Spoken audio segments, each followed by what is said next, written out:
प्रशिक्षुओं में हिमांशु द्विवेदी। जैसा कि हमने अपने पिछले वीडियो में बात की थी भारत में हुए राष्ट्रीय आंदोलनों के बारे में, और इस वीडियो में मैं आपको रॉलेट एक्ट के बारे में बताऊंगा। तो बिना देरी किए चलिए शुरू करते हैं। रॉलेट एक्ट देखते हैं यह एक्ट कैसा था, क्या था, क्यों बना। तो रॉलेट एक्ट के बारे में जैसा कि विदित है कि ये काला कानून था और इस अधिनियम को 18 मार्च 1919 को देश में बढ़ रही क्रांतिकारी गतिविधियों एवं राष्ट्रीयता की भावना पर नियंत्रण करने के लिए अंग्रेजी सरकार ने लागू किया था। यह एक्ट जो है वो अंग्रेज जज सर सिडनी रॉलेट की अध्यक्षता वाली एक कमेटी में उस कमेटी ने बनाया था। एक पहले कमेटी का गठन हुआ, उसके बाद उसमें उस एक्ट रॉलेट एक्ट ड्राफ्टिंग हुई और इसे बाद में लागू किया गया। इस कमेटी ने सन 1918 में अपनी रिपोर्ट प्रस्तुत की और रॉलेट समिति के सुझावों के आधार पर फरवरी 1919 को केंद्रीय विधान परिषद में 2 विधेयक विधान परिषद पटल पर प्रस्तुत किए गए। इसमें एक विधेयक जिसका नाम रॉलेट एक्ट है, इसका भारतीय सदस्यों ने पुरजोर विरोध किया, लेकिन होना वही था जो अंग्रेज सरकार को मंजूर था। इस बिल को पास कर दिया गया। यह क्रांतिकारी एवं अराजकतावादी अधिनियम रॉलेट एक्ट,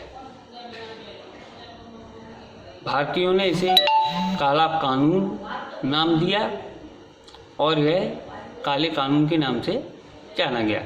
इस अधिनियम को अपनी आरंभिक अवस्था में सिर्फ 3 वर्ष की अवधि के लिए लागू किया गया था और 18 मार्च 1919 को यह लागू हो गया था।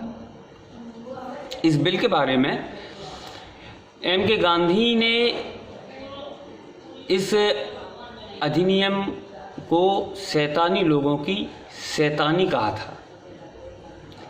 इस कानून के अंतर्गत जब अंग्रेजी सरकार किसी भी स्वतंत्रता सेनानी को जब चाहे बिना किसी मुकदमे के सीधे जेल में रख सकती थी, भारतीयों ने इसका विरोध किया और इस कानून को बिना वकील, बिना अपील, बिना दलील का काला कानून कहा और मानने से भी इनकार कर दिया। 6 फरवरी 1919 को सर विलियम बेसेंट ने इस बिल को काउंसिल के समक्ष पेश किया था। तो अंग्रेजी सरकार को इस बात पे आश्चर्य हुआ था कि इस बिल का विरोध भारत और भारतवासियों में ही नहीं है, बल्कि कमेटी के अंदर जो लोग हैं उनमें भी है। तो देखिए कि मतलब कितनी जोर जबरदस्ती थी।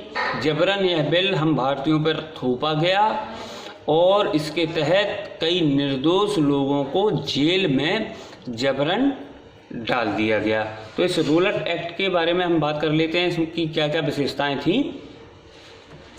तो नंबर 1, क्रांतिकारियों के सभी मुकदमे सिर्फ और सिर्फ उच्च न्यायालय में सुने जाएंगे और 3 जजों की पीठ इनकी सुनवाई करेगी और उसी तारीख में फैसला भी देगी।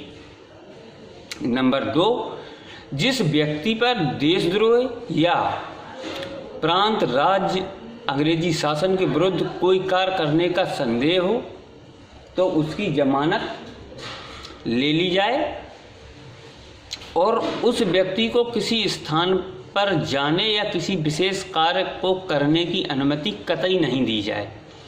नंबर 3, प्रांतीय सरकारों या राज्य सरकारों को यह अधिकार भी दे दिया गया कि जिस व्यक्ति पे संदेह हो